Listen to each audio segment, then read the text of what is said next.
Hello, good evening friends. कैसे हैं आप लोग? आई होप अच्छे ही होंगे। So this is Pooja Srivastava from UPSC unlock. तो वेलकम टू माय चैनल। और एज़ यू नो कि मैंने अपनी हिस्ट्री एंड पॉलिटी की बुक जो है, सॉरी हिस्ट्री की नहीं, पॉलिटी एंड सोशल लाइफ की जो बुक है वो मैंने एनसीईआरटी क्लास 6 की कंप्लीट कर दी है और हिस्ट्री की जस्ट हमने स्टार्ट की है। तो क्लास हिस्ट्री में चैप्टर 4 आज हम स्टार्ट करेंगे।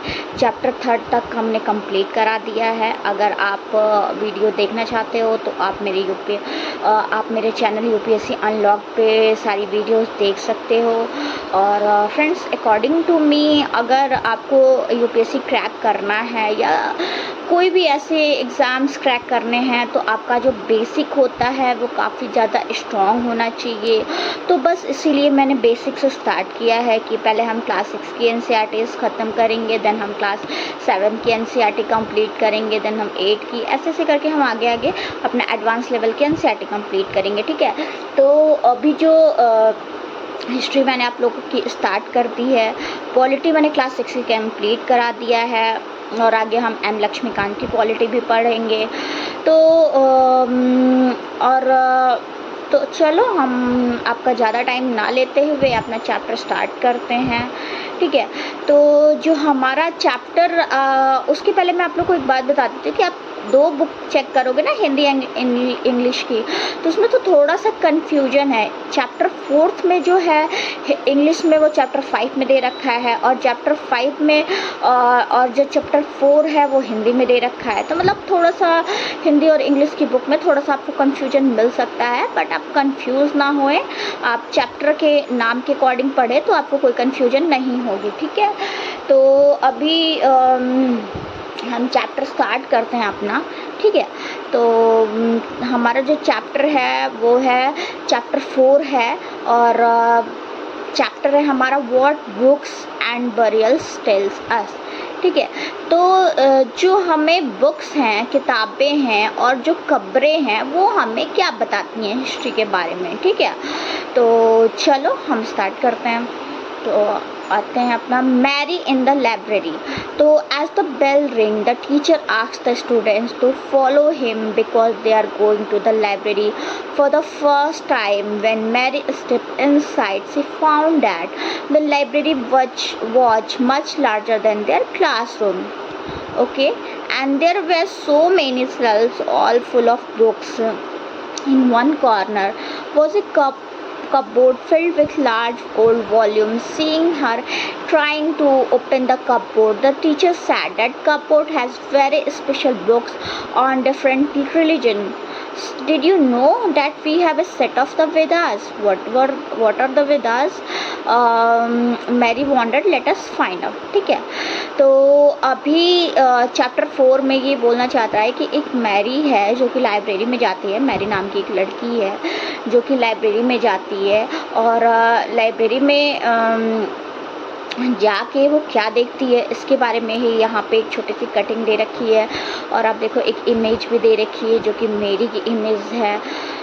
तो इस इमेज से आप समझने की कोशिश करो कि मेरी लाइब्रेरी जाती है तो वो क्या देखती है। तो जैसे ही बेल रिंग होती है, जैसे ही घंटी बजती है, तो जो टीचर होता है वो स्टूडेंट्स को अपने साथ आने के लिए बोलते हैं। ठीक है, तो आज वे फर्स्ट टाइम लाइब्रेरी जा रहे थे। उनका फर्स्ट टाइम था कि जब वो लाइब्रेरी जा रहे थे, तो जो मेरी थी उसने देखा कि जो लाइब्रेरी है वो काफ़ी ज़्यादा बड़ी है। इनफैक्ट उनका जो क्लासरूम है, उनकी जो क्लासरूम होती है उससे भी ज़्यादा बड़ी है।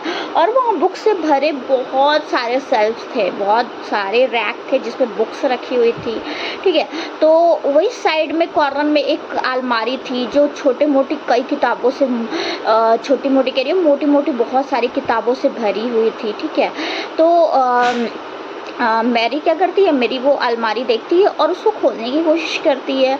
तो मेरी जब अलमारी खोलने की कोशिश करती है तो वो टीचर उसको देख लेता है और देखने के बाद वो पूछता है कि मैरी क्या कर रही हो। तो मेरी पूछती है कि मतलब इसमें ऐसा क्या है, इतनी मोटी मोटी बुक्स ये किस चीज़ की है, ठीक है। तो जो टीचर होता है कि वो बताता है कि मेरी इस अलमारी में ना बहुत डिफरेंट टाइप की रिलीजन से जुड़ी बुक्स रखी हुई है, ठीक है। तो वो टीचर बोलते हैं कि तुम्हें क्या मालूम है, हमारे पास हमारे जो वेद हैं, जो ऋग्वेद होते हैं, यजुर्वेद, अर्थवेद, हमारे वेद होते हैं, उसका भी हमारे पास कलेक्शन है। हमारे पास एक कलेक्शन है जिसमें हमारे पास सारे वेद की बुक्स भी रखी हुई है, ठीक है। तो ये सारी चीज़ें जो है टीचर जो है मैरी को बताता है, ठीक है। तो जो मैरी होती है वो थोड़ा सोचने लगती है क्योंकि उसको उस टाइम पे पता नहीं होता है कि ये वेद क्या होते हैं। आई डोंट नो आप लोग को पता होगा कि नहीं पता होगा। मोस्टली लोगों को वेद के बारे में कुछ लोगों को पता भी होगा, कुछ बच्चों को, कुछ लोगों को नहीं भी पता होगा। तो वेद एक बुक्स होती है जो हमारे पुराने टाइम पे जो हमारे ऋषि मुनि होते थे, जो ज्ञानी लोग होते थे, वो लिखा करते थे। तो बहुत सारी डिटेल्स होती है, ठीक है। तो मेरी सोचने लगती है, मेरी को उस टाइम पे पता नहीं था कि वेद क्या होते हैं। तो वो सोचती है कि भाई वेद क्या होते हैं। तो चलो ठीक है, अब हम आगे बढ़ते हैं। तो one of the oldest book in the world, तो दुनिया में जो सबसे पुरानी बुक्स हैं उसमें से ये बुक्स हैं, ये वेद होते हैं, ठीक है। तो you may have heard about the Vedas. There are four of them: the Rigveda, Samveda, Yajurveda, and Atharvaveda. The oldest Veda is the Rigveda, composed about 3,500 years ago.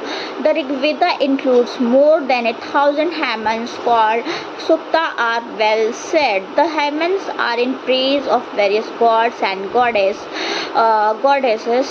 There are three gods are especially important: Agni, the god of fire; Indra, the warrior god; and Soma, a plant from which a special drink was prepared. Okay, then these hymns were composed by sagacious rishis. Price taught a student to recite and memorize each syllabus, word, and sentence bit by bit with great care. Most of the hymns were composed, taught, and learnt by men. A few were composed by women. The Rig Veda is in Old or Vedic Sanskrit, which is different from the Sanskrit we learn in school days. Okay, तो क्या होता है कि teacher जो होता है वो बोलता है कि पता नहीं तुम लोगों ने, जैसे मैंने आप लोग को बोला कि आप लोगों ने ऋग्वेद के बारे में सुना होगा, वेदों के बारे में सुना होगा कि नहीं, आई डोंट नो। तो वैसे जो टीचर होता है तो वो बोलता है कि पता नहीं तुम लोगों ने वेद के बारे में सुना होगा कि नहीं, लेकिन जो वेद हमारे होते हैं सबसे पुरानी बोल सकते हो आप, सबसे पुरानी बुक्स होती है वेद। तो ये जो वेद है वो 4 बुक्स लिखी गई है, तो आप उसका नाम याद कर लो, बहुत ज़्यादा इंपॉर्टेंट है, आपके आगे भी काम आएगा। ऋग्वेद, सामवेद, अर्थवेद और यजुर्वेद, ठीक है। तो सबसे पहला जो वेद है वो है ऋग्वेद, आफ्टर दैट सामवेद, फिर यजुर्वेद, देन अर्थवेद। तो ऋग्वेद सबसे पुराना वेद है। तो ऋग्वेद जो जब लिखी गई थी तो लगभग आप सोचो 3,500 ईयर्स अगो ऋग्वेद लिखा गया था, ठीक है। देन जो ऋग्वेद होती है वो सबसे पुरानी होती है। तो ऋग्वेद जब लिखी गई थी, मतलब आप सोचो ऋग्वेद की जो रचना थी वो लगभग 3,500 ईयर्स एगो हुई थी, मतलब 3500 साल पहले हुई थी, ठीक है। तो ऋग्वेद में क्या है, ऋग्वेद में 1000 से भी ज़्यादा प्रार्थनाएं हैं, मतलब जो प्रे किया गया है ऋग्वेद में वो 1000 से भी ज़्यादा है, समझे आप। तो और वो प्रार्थनाएं जो हैं उनको सूक्त बोला गया है हिंदी में, सूक्त। तो सूक्त का क्या मतलब होता है, सूक्त का जो मतलब होता है वो अच्छी तरह से के बोला गया, ठीक है। तो ये जो सूक्त है वो बहुत सारे भगवान जो होते थे उस टाइम पे, देवी देवता होते थे, उनके लिए रचे गए हैं, मतलब उनके लिए लिखे गए हैं, ठीक है। इतने सारे सूक्त हैं, बहुत सारे देवी देवताओं के लिए रचे गए हैं, ठीक है। तो उस टाइम पे क्या होता था कि इनमें से जो 3 भगवान जो होते थे, 3 देवता जो होते थे, जिनको सबसे ज़्यादा इम्पोर्टेंस दी जाती थी, तो वो होता था अग्नि, इंद्र और सोम। ठीक है, तो अग्नि जो होते थे वो आग के देवता होते थे। ठीक है, अग्नि देवता होते थे, इंद्र देवता होते थे और सोम देवता होते थे। तो अग्नि जो होते थे वो क्या होते थे, आग के देवता होते थे। आज भी हम अग्नि को अग्निदेव बोलते हैं, मतलब आग के देवता। जो इंद्र होते थे वो युद्ध के देवता होते थे, इंद्रदेव जो होते थे वो युद्ध के देवता होते थे। ठीक है, और सोम जो होता था, सोम कोई देवता नहीं होते थे, सोम एक प्लांट होता था। तो सोम एक ऐसा पौधा होता था जिससे कि ना एक डिफरेंट टाइप का पेय बनाया जाता था। मतलब कि आप सोचो, जैसे कि हम लोग लस्सी बनाते हैं, कोल्ड ड्रिंक बनाते हैं, वैसे टाइप का कुछ एक बनाया जाता था, लिक्विड कुछ पेय बोलते थे जिसको मटेरियल बनाया जाता था। एक स्पेशल टाइप की ड्रिंक बनाई जाती थी सोम के पौधे से। तो मतलब एक स्पेशल ड्रिंक होती थी जो लोग उस टाइम पे पीते थे। तो इसलिए इसकी भी उस टाइम पे बहुत इम्पोर्टेंस थी। ठीक है, तो जो इस टाइप की जो प्रेयर्स थे ना, जो इस टाइप के जो प्रेयर्स है उसकी जो रचना थी वो ऋषियों ने की थी। मतलब इस टाइप की जो चीज़ें थी वो ऋषियों के द्वारा ही लिखी गई थी उस टाइम पे। ठीक है, तो जो टीचर होते थे वो स्टूडेंट जो होते थे इनको अक्षर जो होते थे, लेटर्स होते थे, वर्ड्स होते थे और पैराग्राफ्स होते थे। ठीक है, सेंटेंस होते थे। तो जो टीचर्स जो होते थे वो लेटर्स में, वर्ड्स में और पैराग्राफ्स में, सेंटेंस में एक एक करके इसको डिफाइन करते थे और एक एक करके इसको डिवाइड कर देते थे।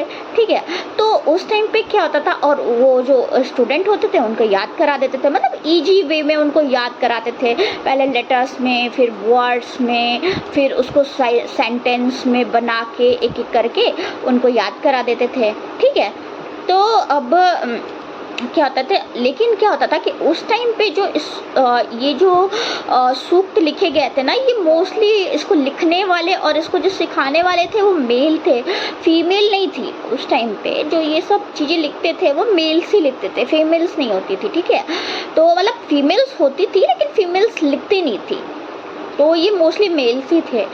तो लेकिन कुछ इसमें कुछ ऐसी भी रिटन में आपको कुछ ऐसी भी रचनाएं मिलेंगी कि जो कि कुछ वुमेन्स के द्वारा भी, औरतों के द्वारा भी कंपोज की गई हैं। ठीक है, तो इसमें से आपको कुछ कुछ रचनाएं ऐसे मिलेंगी जो वुमेन्स भी लिखी हैं, लेकिन मोस्टली मेल ही होते थे, मेल ही लिखते थे। ठीक है, तो ऋग्वेद की जो लैंग्वेज है ना, ऋग्वेद जो है प्राक भाषा में लिखी गई है। प्राक, आप देखो, ऋग्वेद इज ओल्ड वैदिक से different from Sanskrit. Rigveda is in old or Vedic Sanskrit. ठीक है, तो ऋग्वेद की जो भाषा है वो संस्कृत या वैदिक संस्कृत कहलाती है। ठीक है, वैदिक संस्कृत आप बोल सकते हो या उसको संस्कृत बोल सकते हो।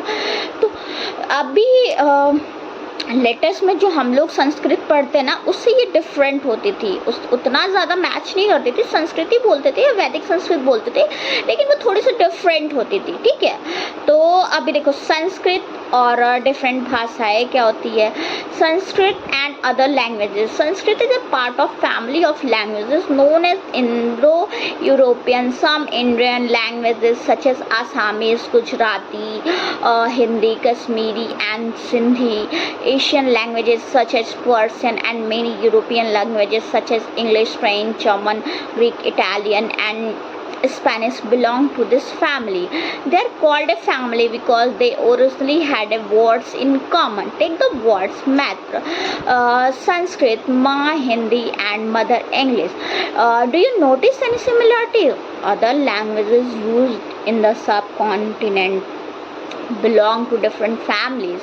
For instance, those used in the northeast belong to the Tibeto-Burman family. Tamil, Telugu, Kannada and Malayalam belong to the Dravidian family, and the languages spoken in Jharkhand and parts of central India belong to the Austro-Asiatic family. ठीक है, तो क्या बोल रहे हैं ये कि जो संस्कृत भाषा है वो संस्कृत भाषा जो है वो इंडो यूरोपियन फैमिली का एक पार्ट है। ठीक है, इंडो यूरोपियन मतलब यूरोप और भारत तो यूरोप और भारत परिवार का एक पार्ट है, ठीक है। तो भारत में तो आप इंडिया में देखते हो बहुत सारी डिफरेंट भाषाएं हैं, जैसे कि असमिया बोली जाती है, गुजराती है, हिंदी है, कश्मीरी है, सिंधी है, और भी बहुत डिफरेंट तरह की एशिया की भाषाएं हैं, जैसे फारसी है। यूरोप की बहुत सारी भाषाएं जैसे अंग्रेजी है, फ्रांसीसी है, जर्मन है, यूनानी है, स्पेनिश है। तो इस टाइप की जो भाषाएं हैं ना, वो इसी इंडो यूरोपियन फैमिली का पार्ट हैं, ठीक है। इंडो यूरोपियन फैमिली से ही जुड़ी हुई हैं, ठीक है। तो उनमें से एक भाषा थी जो कि उन्हें एक फैमिली भाषा परिवार लैंग्वेज फैमिली, पता है क्यों कहा जाता है? क्योंकि स्टार्टिंग में उनमें बहुत सारे शब्द जो थे ना, जो मैच करते थे, एक दूसरे से एक जैसे थे। तो आप एग्जांपल ले सकते हो कि मात्र जो है वो संस्कृत का वर्ड है, ठीक है। माँ जो है हिंदी का वर्ड है, और मदर एक इंग्लिश वर्ड है। इस वर्ड को देखो, इसमें आपको बहुत सारी चीज़ें मैच करती हुई दिखेंगी, ठीक है। तो अब आप खुद सोचो कि मात्र में, माँ में और मदर में कोई आपको सिमिलरिटीज दिख रही है क्या? लगभग थोड़ी बहुत सिमिलरिटीज हैं। तो उसी के अकॉर्डिंग इनको इंडो यूरोपियन फैमिली के पार्ट में डिवाइड कर दिया गया है, ठीक है। इंडो यूरोपियन फैमिली परिवार का ये हिस्सा मानी जाती हैं, ठीक है। तो अब देखो बहुत सारे जो हमारा सब कॉन्टिनेंट है, मतलब जो हमारा उपमहाद्वीप है, उसमें बहुत सारे डिफरेंट लैंग्वेजेस बोली जाती हैं, ठीक है। तो क्योंकि आप देखो एग्जाम्पल ले लो कि जो तिब्बत परिवार, वर्मा परिवार है, पूर्वोत्तर प्रदेश जो उसका है, उसमें those use in north east जो होता है, उसमें तिब्बतो बर्मन फैमिली का है। तो यहाँ पे जो है आपको तमिल, तेलुगु, कन्नड़, मलयालम जो है वो इस भाषा परिवार का एक पार्ट है, ठीक है। तो और जबकि झारखंड और मध्य भारत के हिस्सों में जो बोलने वाली लैंग्वेजेस है वो ऑस्ट्रो एशियाटिक फैमिली से जुड़ी हुई हैं, ठीक है। तो आप ये याद कर सकते हो कि झारखंड और मध्य भारत में जो लैंग्वेज बोली जाती है वो ऑस्ट्रो एशियाई फैमिली से जुड़ी हुई हैं, ठीक है। पूर्वोत्तर प्रदेश में जो भारत के उपमहाद्वीप में पूर्वोत्तर प्रदेश जो है, उसमें तिब्बत वर्मा परिवार की भाषाएं बोली जाती हैं, ठीक है। तमिल, तेलुगु, कन्नड़, मलयालम, द्रविड़ भाषा परिवार की भी भाषाएं हैं। तो ये इम्पॉर्टेंट है, आपको याद करके रखना चाहिए, ये ना आपके काम आएगा। तो क्योंकि ये आपके नॉलेज के लिए भी होनी चाहिए और ये चीज़ें इम्पॉर्टेंट भी है, ठीक है। तो ये आपको याद रखना चाहिए, ठीक है। तो अभी चलो हम अपना चैप्टर अभी आगे कंटिन्यू करते हैं। और फ्रेंड्स, अगर आपको किसी भी टाइप का कोई कन्फ्यूज़न हो या चीज़ें समझ नहीं आ रही हो, या आप कोई और सब्जेक्ट से रिलेटेड वीडियो देखना चाहते हो, तो अब मैं कंप्लीटली कोशिश करूँगी कि मैं आप लोगों को ज़रूर समझाऊँ। और यूपीएससी तो भाई हर एक इंडियन लोगों का सपना होता है। मेरा भी ड्रीम था कि मैं यूपीएससी का क्लियर कर पाऊँ, बट कुछ प्रॉब्लम्स की वजह से मैं एग्ज़ाम्स ही नहीं दे पाई। लेकिन हाँ ठीक है, मतलब मुझे तो यूपीएससी करना बहुत अच्छा लगता है, और मोस्टली लोगों का ये सपना होता है। तो जब मैं अपना सपना पूरा नहीं कर पाई, तो मैंने सोचा चलो क्यों नहीं, जो भी मेरी नॉलेज है वो मैं आप लोगों के साथ शेयर करती हूँ। जिसको भी थोड़ी बहुत चीज़ें समझ नहीं आ रही होंगी, मे भी मैं समझाऊँ तो समझ आ जाए। तो अगर आप लोगों को किसी भी टाइप का कोई कन्फ्यूजन हो, कुछ क्लियर करना हो, तो आप लोग मुझे मेरे मेल बॉक्स में या कमेंट बॉक्स में मैसेज कर सकते हो। और अगर आपको मेरी वीडियो अच्छी लगती है तो लाइक, शेयर और सब्सक्राइब ज़रूर करें। और अपने फ्रेंड्स के साथ जो यूपीएससी की प्रिपरेशन कर रहे हैं या अदर गवर्नमेंट जॉब की प्रिपरेशन कर रहे हैं, उनके साथ शेयर ज़रूर करें, ये उनके लिए भी बेनिफिशियल होगी, ठीक है। और अपना पढ़ने पे थोड़ा ज़्यादा फोकस करें, बेसिक से स्टार्ट करें, ठीक है। तो चलो आगे हम कंटिन्यू करते हैं। तो जो भी डाउट हो आप पूछना ज़रूर, ठीक है। तो the books we use are written and printed. And one more thing, जब भी आप लोग बुक्स पढ़ो या जब भी आप लोग कोई लेक्चर समझते हो या लेक्चर सुनते हो यूट्यूब के थ्रू या कोचिंग में जाके, तो आप लोग बुक्स ओपन ज़रूर करके रखें, उससे आपको बहुत सारी चीज़ें क्लियर होंगी। और अगर आप लोग को कुछ डाउट है तो आप लोग पूछ सकते हो या फिर वीडियो पॉज करके दोबारा से सुन सकते हो या दोबारा वीडियो देख सकते हो, अपना एक नोट कर सकते हो, नोट डाउन कर सकते हो चीज़ें जो आपको क्लियर नहीं हो पा रही हैं, ठीक है। तो अभी कंटिन्यू करते हैं हम आगे। तो the books we use are written and printed. The Rigveda was recited and heard rather than read. It was written down several centuries after it was first composed and printed less than 200 years ago. Okay, तो आप देखो, जिन books को आप पढ़ते हो वो लिखी हैं और छापी गई हैं, ठीक है। तो वो पहले रिटन हुई हैं, उसके बाद प्रिंटेड हुई हैं, ठीक है। तो ऋग्वेदा का जब उच्चारण किया जाता है तो उसका श्रवण किया जाता है, मतलब उसको सुना जाता है, ना कि उसको पढ़ा जाता है। उसके बारे में जाना जाता है, उसको पढ़ा नहीं जाता है, ठीक है। तो ये जो रचना हुई थी, it was written down several centuries after it was first compose. तो ये जब रचना, ये ऋग्वेदा की लिखी, ऋग्वेदा की जो रचना हुई थी ना, उसी कई सालों बाद, मतलब कई सालों, सोचो अब कई सदियों बाद इसको पहली बार लिखा गया। मतलब रचना तो इसकी बहुत पहले हो गई थी, बट काफ़ी टाइम बाद इसको लिखा गया था, ठीक है। और लेकिन लिखने के बाद भी इसको, मतलब इसको प्रिंट कराने का काम तो मुश्किल से मुश्किल 200 साल पहले ही हुआ है। ज़्यादा टाइम पहले ये प्रिंट नहीं हुई है, क्योंकि उस टाइम पे हमारे पास इतनी फैसिलिटी नहीं होती थी। रचना तो बहुत पहले जो ऋषिज होते थे, ऋषि मुनि होते थे, वो रचना करके करते थे। पर इसके बारे में तब उस टाइम पे सुना जाता था, इसको पढ़ा नहीं जाता था। तो उसके बाद भी काफ़ी टाइम बाद लोगों ने इसको रिटन में लिखा, और रिटन में लिखने के बाद इसका प्रिंट जो है वो तो अभी मुश्किल से 200 साल पहले ही हुआ है, ज़्यादा पहले नहीं हुआ है, ठीक है। तो अब आप देखो, जो हिस्ट्री होते हैं, हिस्टोरियंस जो होते हैं, वो ऋग्वेदा की स्टडी कैसे करते हैं, ठीक है। मतलब आप जो इतिहास के लोग होते हैं, हमारे जो इतिहासकार हैं, वो ऋग्वेदा का जो अध्ययन करते हैं या ऋग्वेदा की स्टडी करते हैं, वो कैसे करते हैं, ठीक है। तो अभी आप देखो, historians like archaeologist find about the past, but in addition to material remains they examine written sources as well. Let us see how they study the Rig Veda. Some of the hymns in the Rig Veda are in the form of dialogues. This is part of one such hymn, a dialogue between a sage named Vishwamitra and two rivers, Bees and Satluj, that were worshipped as goddess. ठीक है, find the rivers on map 1 page 2 then read on, ठीक है।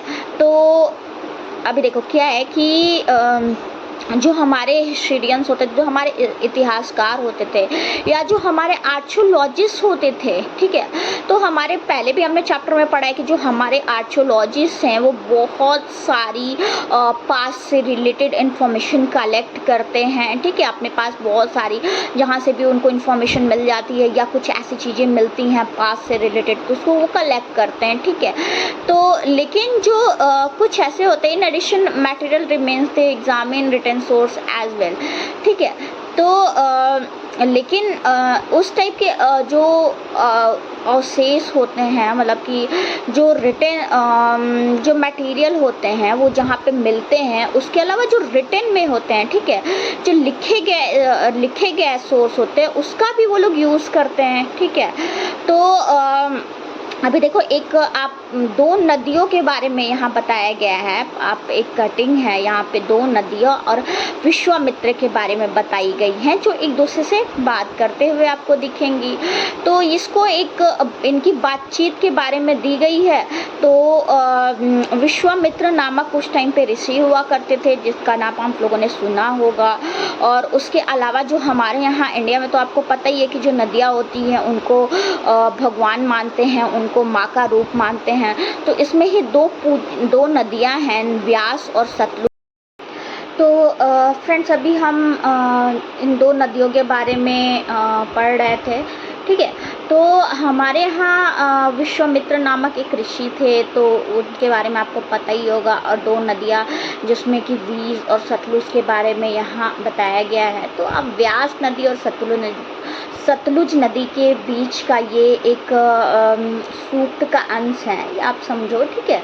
तो अभी विश्वामित्र और नदियाँ, ठीक है। तो जो विश्वामित्र होते हैं वो बोलते हैं, o rivers come down from the mountains like two swift horses, like two shining cows that lift their cups. You move like chariots to the sea through the power of Indra. You are full of water and wish to unite with one another. The rivers, we who are the full of water, move along the path the gods have made for us. Once we start flowing, we cannot be stopped. Why do you pray to us? O says, ठीक है। तो Vishwamitra, o sisters please listen to me, the singer who has come from a distance with his chariots and carts. Let your waters not rise above our axles, so that we can cross safely the rivers. We will listen to your prayers so that you can cross safely. ठीक है। तो अभी देखो विश्वामित्र हैं, विश्वामित्र जी नदियों से बात कर रहे हैं।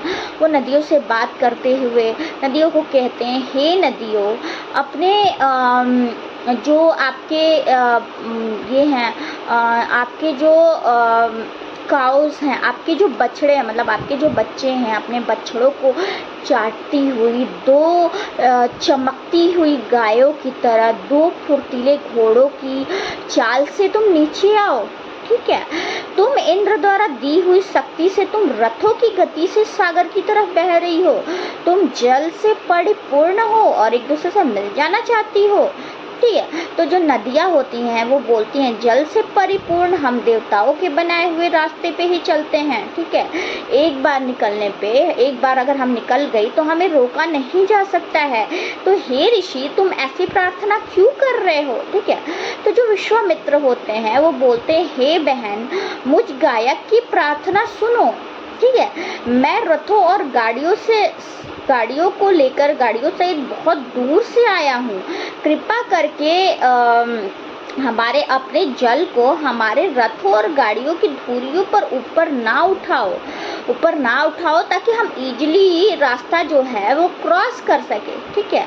तो जो नदियाँ होती हैं वो बोलती हैं कि हम तुम्हारी प्रार्थना सुनेंगे, जिससे तुम सुरक्षित होके सेफली उस पार जा सको। ठीक।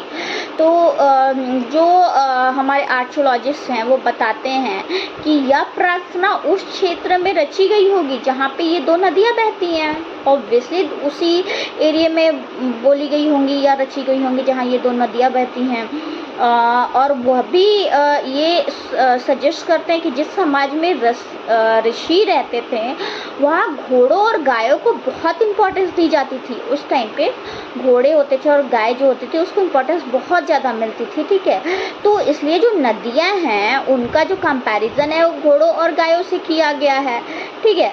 तो अब आप सोचो कि क्या उस टाइम पे जो रथ होते थे वो भी इम्पोर्टेंट होते थे? ऑब्वियसली इम्पोर्टेंट होते होंगे। ठीक है। तो अब इस टाइप की जो ऋग्वेद है, ऋग्वेद की प्रार्थनाओं में बहुत सारी दूसरी नदियां हैं, जैसे सिंधु नदी है, सरस्वती नदी है, और उसकी जो सहायक नदियां हैं उसके बारे में बताया गया है, उसके बारे में भी जिक्र किया गया है। ठीक है। लेकिन जो गंगा नदी है, जो हमारी पूजनीय नदी है, और जो यमुना नदी है, उसका भी एक बार उसका उल्लेख जो है ना, उसके बारे में सिर्फ एक जगह पे बताया गया है। ठीक है। एक ही जगह उनका नाम लिया गया है। ठीक। तो अभी देखो आप ये देखो, ये जो होते ना पांडुलिपि जो होती थी, मैन्युस्क्रिप्ट होती थी, उसका एक पेज है। तो ये मैन्युस्क्रिप्ट का पेज आप चेक करो, ये बहुत टाइम पहले लिखा गया होगा।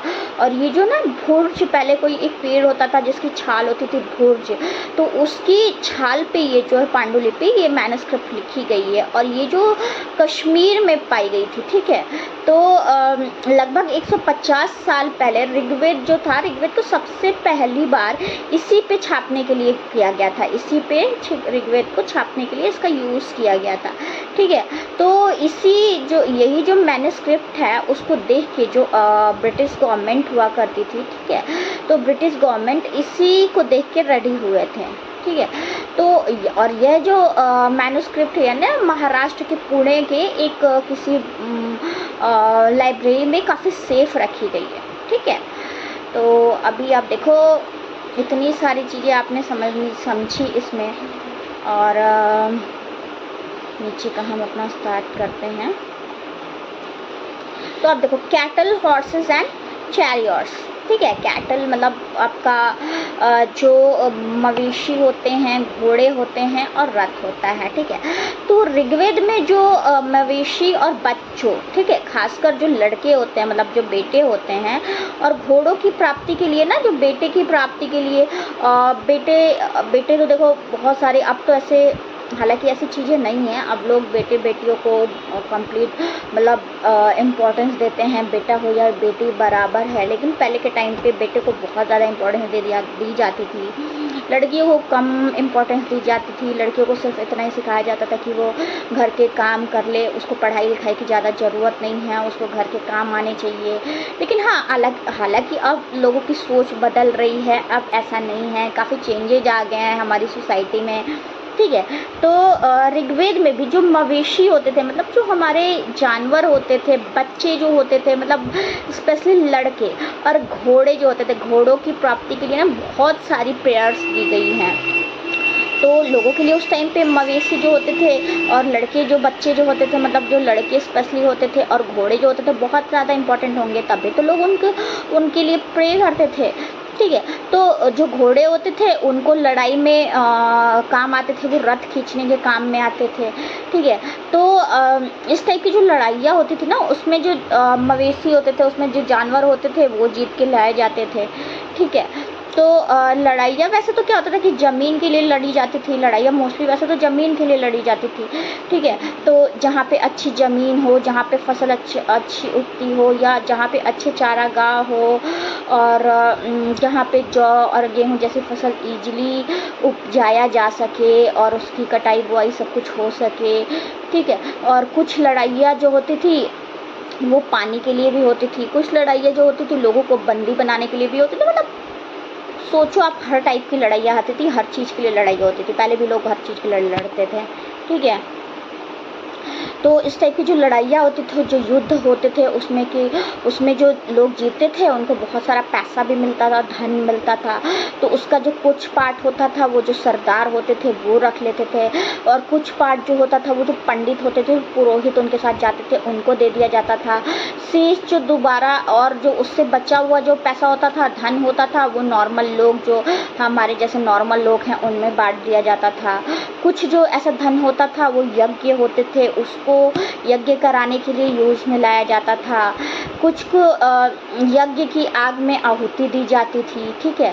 तो ये जो आहुतियाँ थी वो भगवान लोग को दी जाती थी, मतलब देवी देवताओं को दी जाती थी। घी, अनाज, और कभी कभी जो होता था एनिमल्स होते थे उनकी भी आहुति दी जाती थी, ठीक है। तो अधिकांश क्या होता था कि अब मोस्टली जो होता था वो जो मेल होते थे वही इन युद्धों में भाग लेते थे।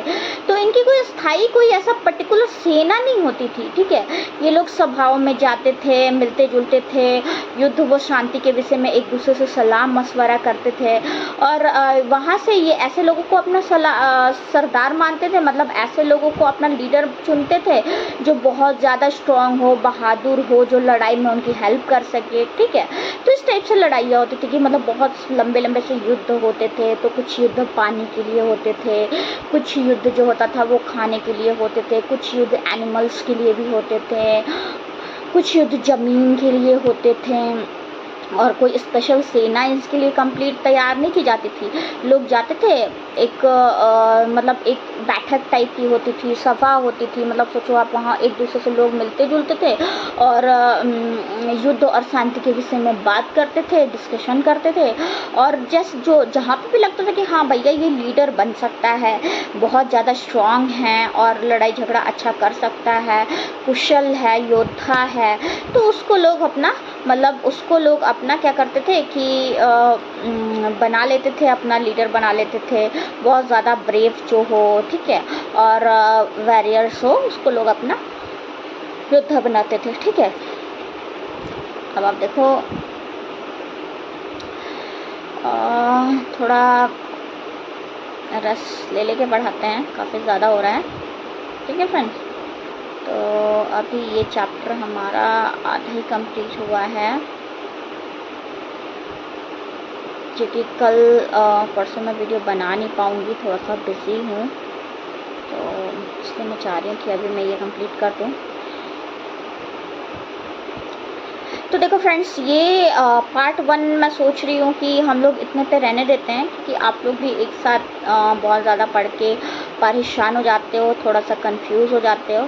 तो पार्ट 1 ही हम यहाँ अपना कंप्लीट करते हैं, और पार्ट 2 हम नेक्स्ट लेक्चर में कवर करेंगे। ठीक है, तो अगर आप लोग को कोई भी डाउट हो, तो मैंने पहले भी बोला है, आप लोग मेरे से पूछ सकते हो मेल बॉक्स में या चैट बॉक्स में, या फिर कमेंट बॉक्स में मुझे मेल करो, मैसेज करो, और अपने फ्रेंड्स के साथ ये वीडियो शेयर ज़रूर करो। तो चलो अभी फ़िलहाल के लिए हम अपना लेक्चर यहाँ पे कंप्लीट करते हैं। तो ओके, बाय बाय, नमस्ते।